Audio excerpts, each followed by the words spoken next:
ঈদের যে আনন্দের আমেজ আনন্দের রেশ কাটার আগেই আপনাদের যে অর্পিত দায়িত্ব আপনাদের উপর, সেটি আপনারা সমস্ত কিছু উপেক্ষা করে পালন করে যাচ্ছেন। আমরা আমাদের কথাগুলো সে ব্রিফিং হোক অথবা মত বিনিময় হোক আপনাদেরকে আসলে এই অনানুষ্ঠানিক সংবাদ বিবরণী বা মত বিনিময়ে আপনাদের সাথে নতুন কোনো কথা নাই। দেশব্যাপী একটা মানে হাইপ যেটা চলছে সেটা হচ্ছে সরকারের প্রধান উপদেষ্টা ডক্টর মোহাম্মদ ইউনূস সাহেবের সাথে বিএনপির ভারপ্রাপ্ত চেয়ারম্যান জনাব তারেক রহমানের বৈঠকের বিষয়টি রয়েছে। তো এটা জনপ্রত্যাশা তো রয়েছেই যে কি কথা হয়, সেখানে কি বোঝাপড়া হয়, সংস্কার নিয়ে কি আলোচনা হয়, সামনের নির্বাচন কি হবে, কখন হবে, যে বিষয়গুলি এখন ডিসকোর্স সারা বাংলাদেশে, এগুলোর মানে একটা সমাধান বেরিয়ে আসবে বা এগুলো নিয়ে একটা মূল বার্তা সেখান থেকে আসবে, এই প্রত্যাশা মানুষ করছে। তো আমাদেরও সেই প্রত্যাশা। এটা খুবই উচ্চ পর্যায়ের একটি বৈঠক। জনপ্রত্যাশা হচ্ছে এই বৈঠকটি অত্যন্ত জরুরি ছিল এবং সেটি হচ্ছে আমরা আশা করি যে 5ই অগাস্ট উত্তর যে রাজনীতি, সেই রাজনীতিতে আমাদের প্রধান যে অঙ্গীকার, সেই অঙ্গীকার হচ্ছে আমরা একটা গণতন্ত্রের স্থায়ী রূপ দিতে চাই। সেখানে প্রত্যেকটি মানুষের যে নাগরিক স্বাধীনতা, সেই নাগরিক স্বাধীনতা নিশ্চিত হবে, তার কণ্ঠের স্বাধীনতা নিশ্চিত হবে, তার সমাবেশ করার স্বাধীনতা নিশ্চিত হবে, তার কথা বলার স্বাধীনতা নিশ্চিত হবে এবং একটি স্বাধীন সার্বভৌম দেশে একজন স্বাধীন নাগরিক হিসাবে আইনসঙ্গতভাবে সে যে কাজগুলো করবে সেই নির্ভয়ে সে তার কাজগুলো করতে পারবে। এটা গণতন্ত্র স্বীকৃতি দেয়। এটি গণতন্ত্রের মাধ্যমে একটি দেশের বা জাতির বা সমাজের অগ্রগতি নিশ্চিত হয়, সে সভ্যতার পথে এগিয়ে যায়। আমরা যদি পশ্চিমা বিশ্ব দেখি, তারা নানা প্রতিকূলতা অতিক্রম করেছে, নানা ধরনের সমস্যা অতিক্রম করেছে। মাত্র 4-5 শতাব্দীতে থেকেই সেখানে মানে বর্বরদের আক্রমণ হয়েছে, ভাইকিংরা সেখানে গেছে, তাদের সেখানকার প্রতিষ্ঠান ভেঙেছে। কিন্তু এত কিছুর পরেও এটাও প্রায় 300-400 বছর এইরকম একটা প্রতিকূলতার অবস্থা গেছে, যেটাকে মধ্যযুগ নামে পরিচিত। মধ্যযুগ বলতেই ইউরোপে অন্ধকার যুগ বলা হয়, কিন্তু এই অন্ধকার যুগ কাটিয়ে তারা আলোর যুগে আসতে সক্ষম হয়েছে। সেখানে রেনেসাঁ তৈরি হয়েছে, সেখানে ইন্ডাস্ট্রিয়াল রেভলিউশন হয়েছে, সেখানে ফিনান্সিয়াল ক্যাপিটালিজমের জন্ম হয়েছে। এইভাবে আস্তে আস্তে ক্রমান্বয়ে আমরা 19 শতাব্দী, 20 শতাব্দী দেখেছি, এখন 21 শতাব্দীতে এসে আমরা দেখছি তাদের গণতন্ত্র কত মজবুত। সেখানকার অভ্যন্তরীণ রাজনৈতিক বিভিন্ন মতাদর্শগত যে সংগ্রাম, সেই সংগ্রাম তারা মিটিয়ে ফেলে আলাপ আলোচনার ভিত্তিতে বা জনগণের সংখ্যাগরিষ্ঠ ভোটের মাধ্যমে, সেখানে দেখেছি। তো আমরা সেই ধরনের একটি ঐতিহ্যবাহী এবং ক্লাসিক্যাল গণতন্ত্র আমাদের দেশে প্রতিষ্ঠা করার জন্য আমাদেরকে এখনো অনেক খড়কুটো পুরোতে হচ্ছে, তো বারবার গণতন্ত্রের জন্য লড়াই করে আমরা বিজয় অর্জন করছি, আবার সেটা ফ্যাসিবাদের হিংস্র থাবায় অদৃশ্য করে দেওয়া হচ্ছে, রক্তাক্ত করা হচ্ছে গণতন্ত্রকামী মানুষদেরকে। আমরা 15-16 বছর আওয়ামী দুঃশাসনের আমরা সেই নমুনাগুলো দেখেছি। কত যে ভয়াবহ নমুনা, কত যে মানে ভয়ঙ্কর সব ঘটনা। গতকালই কিশোরগঞ্জ থেকে একটি তরুণ ছেলে এসছে, ডাক্তার, ছেলেটি ডাক্তার হয়েছে, তার বাবাকে নিয়ে গেছে, এখনো সে খুঁজে পাচ্ছে না। তো জিজ্ঞেস করলাম যে তোমরা কি মামলা করেছো? তো সে বলল যে মামলা করতে আমার মা ভয় পাচ্ছে, যদি মামলা করলে আমাকেও যদি গুম করে নেয়। তো বলে তাহলে এখন করো, বলছে এখন আমরা করার উদ্যোগ নিচ্ছি। তো এইরকম বাংলাদেশের কত বাড়িতে যে আহাজারি এবং তাদের যে কান্না ঝরে পড়ছে, সেটা মানে বলার ইয়াত্তা নাই, সেটা বলে শেষ করা যাবে না। এটাই হচ্ছে দুর্বিষহ ফ্যাসিবাদী দুঃশাসন। যখনই আওয়ামী লীগ ক্ষমতায় এসছে তখনই তারা এই ধরনের দুঃশাসন করেছে। এই জন্যই যে তারা মনে করেছে দেশটা তাদের একটা চিরস্থায়ী জমিদারির তে পরিণত করার যে আকাঙ্ক্ষা, সেই আকাঙ্ক্ষা থেকে যেমন কি বলে যে পালিয়ে যাওয়া প্রধানমন্ত্রী এই কাজটি করেছেন, তার বাবাও এই কাজটি করেছেন। কিন্তু তার বাবা হয়তো কিছু কিছু ক্ষেত্রে দেশের বিদেশিদের প্রভুত্ব অতটা মানতে চাননি, মেনেছেন কিন্তু অতটা মানতে চাননি, কিন্তু 16 আনা বিদেশি প্রভুত্ব মেনেছে শেখ হাসিনা। তো এই পরিস্থিতিগুলো আমরা অতিক্রম করে এসেছি। সেই জন্য এই যে 1-to-1 বৈঠক প্রধান উপদেষ্টা ডক্টর মোহাম্মদ ইউনূস এবং বিএনপির ভারপ্রাপ্ত চেয়ারম্যান জনাব তারেক রহমানের এই বৈঠকটি সেই কারণেই জনগণ অত্যন্ত গুরুত্বপূর্ণ মনে করছে, অত্যন্ত তাৎপর্যপূর্ণ মনে করছে, এবং শান্তি, স্থিতিশীলতা এবং রাজনৈতিক যে কোনো সংকট উত্তরণে আমাদের যে একটি নির্ধারিত গণতান্ত্রিক প্রক্রিয়া অবলম্বন করা উচিত বা দরকার, আমার মনে হয় সব কিছু মিলিয়েই হয়তো সেখানে আলোচনা হবে বলে আমরা মনে করি। মানুষ সর্বোচ্চ ইতিবাচক দিকটায় এই বৈঠকের মধ্যে দিয়ে দেখছে।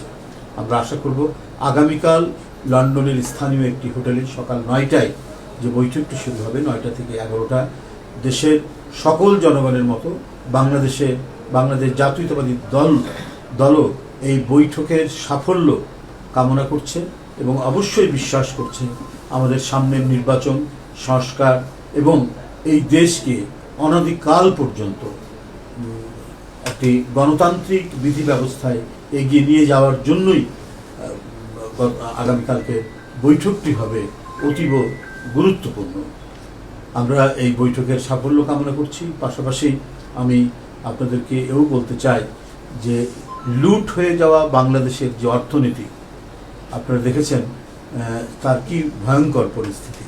আজকে নানাভাবেই কিছু অপপ্রচার এবং প্রোপাগান্ডা চালানোর লোকরা বলছেন যে এটি কি বৈঠক, ইউনূস সাহেব সেখানে গেছেন, সেখানে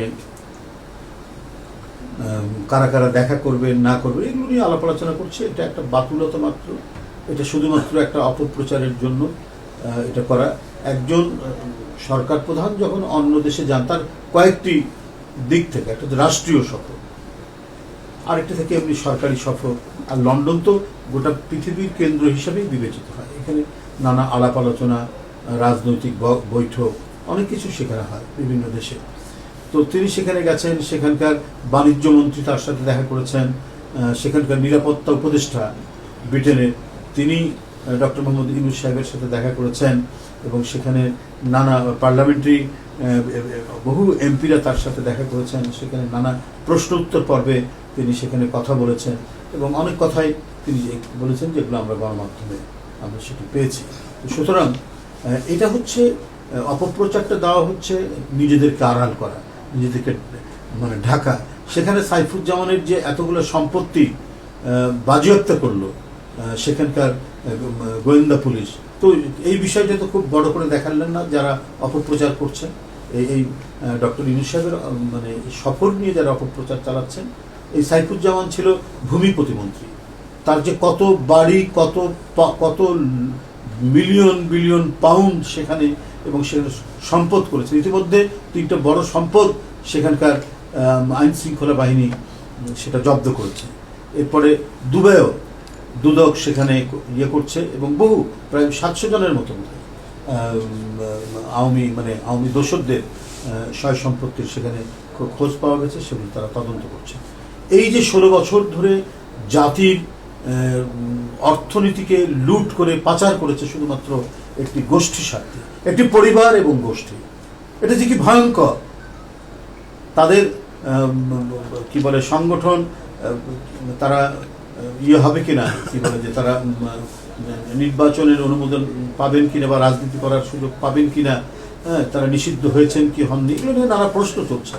কিন্তু একটা প্রশ্ন আপনাদের মাধ্যমে যারা এই প্রশ্নগুলি করছেন তাদেরকে আমি করতে চাই, যারা এই যে জনগণের লুণ্ঠিত টাকা নিয়ে উপভোগ করছে পৃথিবীর বিভিন্ন নামি দামি রাজধানীগুলোতে, শহরগুলোতে, তো তাদের বিরুদ্ধে কি ধরনের শাস্তি নেওয়া উচিত এটা আপনারাই বলুন দেখি।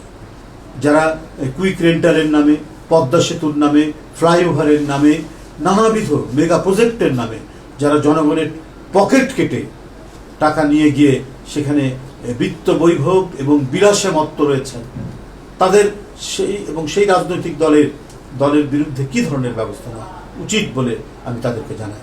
যারা প্রযুক্তির কারণে নানাভাবে অপপ্রচারের সুযোগ নিয়ে নানাবিধ প্রোপাগান্ডা চালিয়ে বেড়াচ্ছে, তাদের কি ধরনের হওয়া উচিত। যে রাজনৈতিক দল জনগণ এবং জনগণের অর্থ চুরি করতে পারে, সে রাজনৈতিক দলের রাজনীতি করার কি কোনো সুযোগ থাকা উচিত? এটা আজকে সবচেয়ে বড় প্রশ্ন সবার মুখে। এবং একটি দুটি টাকা নয়, লক্ষ লক্ষ কোটি টাকা তারা পাচার করেছে 15-16 বছর। তো সুতরাং এগুলো নিশ্চয়ই বিচার হওয়া উচিত। যারা হত্যা করেছে শিশু কিশোর তরুণদেরকে, যারা হত্যা করেছে রিক্সাওয়ালাদেরকে, যারা হত্যা করেছে 5 বছরের শিশু লিমনকে, এদের বিচার হওয়া উচিত, অবশ্যই তাদের বিচার হওয়া উচিত। তো এই বিষয়গুলো আমার মনে হয় যে নানা বিষয় নিয়ে হয়তো সেখানে আলোচনা হতে পারে, আমি জানি না এজেন্ডা। মানুষ এগুলো ভাবছে যে কি কি বিষয় নিয়ে সেখানে ভারপ্রাপ্ত চেয়ারম্যান এবং প্রধান উপদেষ্টার আলোচনা হবে। আমরা গণমাধ্যমে যা দেখছি আমার মনে হয় 2 ঘন্টার বৈঠক, নিঃসন্দেহে আরো অনেক কিছু সেখানে আলোচনা হতে পারে। পাশাপাশি আমার যে বক্তব্য, যে আমি গতকালও বলেছি যে জনগণের নিরাপত্তা এবং জীবন রক্ষা এটা সরকারের প্রধান দায়িত্ব। আমি অন্তর্বর্তীকালীন সরকারের প্রতি আহ্বান জানিয়েছি। আমি দেখেছি তারা কিছু পদক্ষেপ নিয়েছেন, কিন্তু এটা আরো গুরুতর পদক্ষেপ নেওয়া উচিত। আপনার 288 জন আক্রান্ত হয়েছেন ডেঙ্গুতে, তার মধ্যে 261 জনই হচ্ছে বরিশাল বিভাগে, তার মধ্যে 202 জন হচ্ছে বরগুনাতে। তো এই যে একটা জেলাতে কেন এত মহামারী তীব্র বেগে সেখানে ধাবিত হচ্ছে, এর জন্য সরকারের জরুরি টাস্ক ফোর্স গঠন করে এবং এই জেলাকে একটি জরুরি সেবার জেলা হিসেবে ঘোষণা করে কেন পদক্ষেপ গ্রহণ করা হচ্ছে না, এটা আমার জিজ্ঞাসা আপনাদের মাধ্যমে। এবং করোনার যে প্রকোপ বাড়ছে, এবং এই করোনা নাকি আগের করোনাগুলোর চাইতে, যেমন করোনা ডেল্টা ছিল, করোনা অমিক্রন ছিল, তার চাইতে নাকি 5 গুণ ভয়াবহ। তো সুতরাং এগুলো কেন, এগুলোর বিরুদ্ধে জনগণ দৃশ্যমান সরকারের ভূমিকা এবং পদক্ষেপ দেখতে চায় এবং জানতে চায় যে বিশেষ করে তৃণমূলে জেলাগুলোতে সরকারি হাসপাতালে করোনা মোকাবেলায়, ডেঙ্গু মোকাবেলায় কি ধরনের ঔষধ এবং সেই ঔষধগুলো পর্যাপ্ত কিনা এবং সেটা রক্ষা করার জন্য সরঞ্জাম আছে কিনা, এটাও জনগণের কাছে জিজ্ঞাসা। বন্ধুরা আমার, এই বিষয়ে আমি বারবার তাগিদ দিচ্ছি, আজও আপনাদের কাছে বলছি, মানুষের জীবন রক্ষা করা একটি সরকারের সবচাইতে বড় দায়িত্ব। এই বিষয়ে স্বাস্থ্য মন্ত্রণালয় তারা আরো কতটুকু তৎপর হয়ে খুব দ্রুত ব্যবস্থা গ্রহণ করতে পারেন, সেটাই হলো আমাদের দেখার বিষয়। পাশাপাশি আমি আবারও বলতে চাই যে আপনারা দেখেছেন গতকালও বিভিন্ন সীমান্তে পুশিং করা হয়েছে। ভারতের লোক তাদেরকে বিদেশি বলে বাংলাদেশে তাদেরকে ঠেলে দেওয়া হচ্ছে, ঠেলে ফেলে দেওয়া হচ্ছে বাংলাদেশের মধ্যে। এবং তাদেরকে যখন ঠেলে দেওয়া হচ্ছে তখন তাদের কাছে যে টাকা পয়সা থাকে, সে টাকা পয়সাগুলো বিএসএফ কেড়ে নিচ্ছে। আসামের মুখ্যমন্ত্রী ঔদ্ধত্যপূর্ণ কথা বলে যাচ্ছেন প্রতিনিয়ত। তো এটার উদ্দেশ্য কি? তারা কোনো ধরনের একটা মাস্টার প্ল্যান নিয়ে এই কাজগুলো করছেন কিনা, এটা আজকে বাংলাদেশের মানুষের মধ্যে, আন্তর্জাতিক সম্প্রদায়ের মধ্যে, আঞ্চলিক মানুষের মধ্যেও এই প্রশ্নগুলি দেখা দিয়েছে যে হঠাৎ করে এত হিরিক পড়ে গেল কেন পুশিং করার, এবং যারা কেউ বাংলাদেশি নাগরিক নন।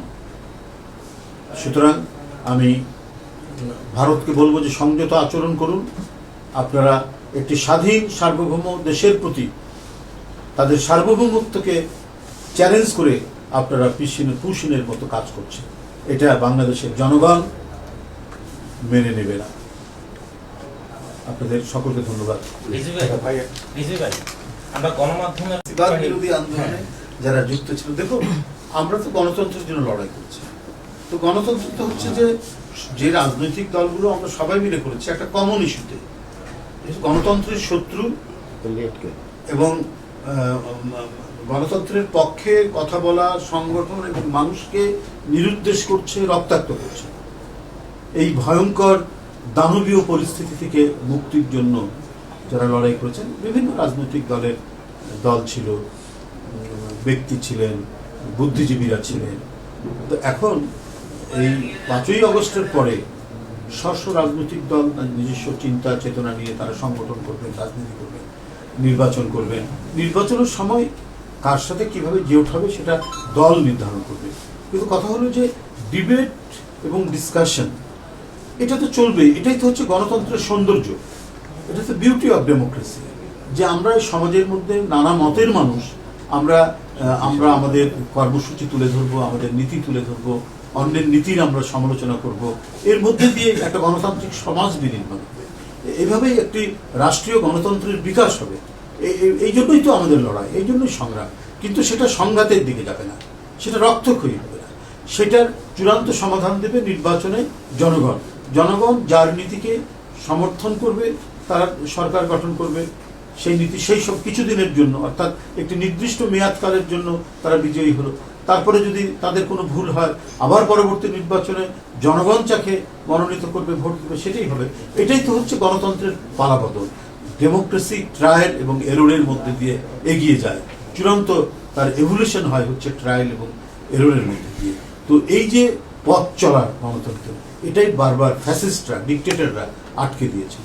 আমাদের বিশ্বাস আগামীকালকের যে বৈঠক, এর মধ্যে দিয়ে আমাদের সেই জায়গাটি আমরা ফিরে আসতে চাই। সেই পথরেখা, আমরা সেই গণতন্ত্রের পথেই আমরা হেঁটে গিয়ে বাংলাদেশকে আগামী দিনে একটি সত্যিকারের প্রকৃত এবং যেটা চিরায়ত গণতন্ত্র বলে, সেই চিরায়ত গণতন্ত্রের পথে আমাদেরকে নিয়ে যাবে। তাতে আমাদের সমাজ যেমন একটি গণতান্ত্রিক সমাজে গঠিত হবে, আমাদের রাষ্ট্র একটি গণতান্ত্রিক রাষ্ট্র হিসেবে বিকাশ লাভ। ধন্যবাদ। অনেক বলেছি।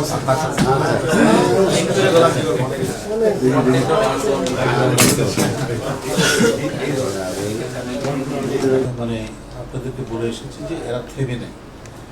তাদের যতটুকু ভিডিও ভাইরাল হয়েছে, অডিও ভাইরাল হয়েছে, এবং স্বয়ং শেখ হাসিনার কথা, সাবেক প্রধানমন্ত্রী শেখ হাসিনার মানে কথাও আমরা শুনেছি। প্রকাশ্য তিনি মানে আক্রমণ করতে বলছেন, রক্ত ঝরাতে বলছেন। তো এদের যে এত যে অপরাধ করেছে, শুধু হত্যাই নয়, তারা হত্যার মধ্যে দিয়ে মনে হচ্ছে তাদের পরবর্তী যে বিষয়টা হচ্ছে তারা উৎসব করতে চেয়েছেন। এবং তারা আইন শৃঙ্খলা বাহিনীর যারা প্রধান কর্মকর্তা ছিলেন তাদেরকে অকাতরে বলছেন যে তোমরা গুলি চালাও, তোমরা মারো। এই যাদের মেন্টালিটি, তারা তো ষড়যন্ত্র ছাড়া, চক্রান্ত ছাড়া, একটা মানে আন্তর্জাতিক মাস্টার প্ল্যান ছাড়া অন্য কিছু করবে না। তাদের মধ্যে এত বড় অপরাধ, হত্যার মতো জঘন্য অপরাধ, টাকা পাচারের মতো জঘন্য অপরাধ, যারা গোটা দেশকে বিক্রি করে দিতে চেয়েছে, তারা এই অপরাধের জন্য যাদের ন্যূনতম কোনো অনুশোচনা নেই, তারা যে কোনো ধরনের ষড়যন্ত্রে লিপ্ত হতে পারে বলে আমার বিশ্বাস। তবে বাংলাদেশের দেশপ্রেমিক জনগণ এই বিষয়ে সচেতন। অন্য দেশ থেকে কোনো চক্রান্ত আটলে পড়ে এটা দেশের মানুষ এটা তো মেনে নেবেই না, বরং তাদের সর্বশক্তি নিয়ে সেটা প্রতিহত করবে। সেটা তো এখন আমরা কি হবে, আলোচনা তো আগামীকাল, বৈঠক তো আগামীকাল। সেখানে আমি তো বললাম যে নানা বিষয় নিয়েই কথা হতে পারে। কি কি বিষয় নিয়ে কথা হতে পারে সেগুলো গণমাধ্যমে এবং মানুষের মনের মধ্যে, আমাদের মনের মধ্যে হতে পারে। যে এখন যে বোন অফ কন্টেনশন, যে বিবাদের যে বিষয়গুলো, আমি বিবাদ বলবো, যে ডিসকোর্স, ডিবেট গুলো আছে, সেটা একটা মানে চমৎকার মানে উপসংহারে এসে পৌঁছাবে, একটা ইতিবাচক উপসংহারে এসে পৌঁছাবে বলে এটা দেশের মানুষ বিশ্বাস করে এবং বাংলাদেশ জাতীয়তাবাদী দল বিশ্বাস করে। এবং সেটি আমরা আগামীকাল 11টার পরে, লন্ডনের সময় 11টার পরে আমরা যখন এটার উপরে কোনো ব্রিফিং হবে, কিছু হবে, সেটা আপনারাও জানতে পারবেন, আমরা জানতে পারবো। আসলে আর কি কি এজেন্ডা আছে সেটা তো বলতে পারবো না, কিন্তু এখন মানুষের মধ্যে যে কথাগুলো ভেসে বেড়াচ্ছে, আমরা সেটাই মানে এই বিষয়গুলোই তো আলোচনা হতে পারে, আর কি হতে পারে। এটা তো সরকারের পক্ষ থেকে বলা হয়েছে এবং আরো বিভিন্নভাবে বলা হয়েছে যে যেহেতু তার অপরাধের মাত্রাটা অতিরিক্ত, অপরিসীম। তো সুতরাং এই ধরনের মানবতা বিরোধী অপরাধ যিনি করেছেন, যে কর্মকাণ্ড করেছেন, তাকে তো